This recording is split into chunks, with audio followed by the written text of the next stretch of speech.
بیماری اور دکھ گناہ کی وجہ سے آتے ہیں۔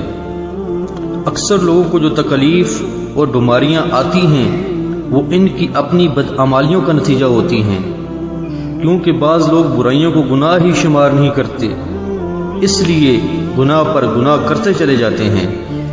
کہیں انسان روزی کمانے کی خاطر جھوٹ، فریب، دھوکہ اور بے ایمانی میں مبتلا ہو جاتا ہے، اور کہیں لذت نفس کی خاطر زبان اور شکم سے کئی گناہ کر ڈالتا ہے۔ غرض یہ کہ انسان خود ہی طرح طرح کے بے شمار گناہ اپنی ذاتی اغراض کی خاطر کرتا ہے۔ جب گناہ زیادہ ہوتے ہیں تو ان کی وجہ سے وہ پھر مصائب میں مبتلا ہو جاتا ہے۔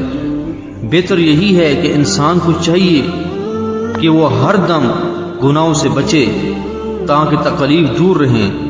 البتہ وہ لوگ جو گناہ نہیں کرتے، جب وہ کسی مصیبت یا بیماری میں مبتلا ہوتے ہیں تو اس سے ان کی آزمائش اور امتحان مقصود ہوتا ہے، جس کی وجہ سے ان کے درجات میں بلندی ہوتی ہے۔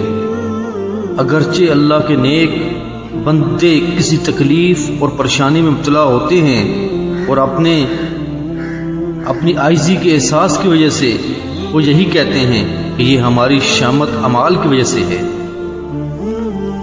انسان کو اکثر جو تکلیف پہنچتی ہیں وہ انسان کے اپنے کیے ہوئے گناہوں کی وجہ سے پہنچتی ہے، لیکن وہ تکلیف انسان کو وارننگ ہوتی ہے تاکہ انسان گناہوں کو ترک کر کے راہ راست پر آ جائے۔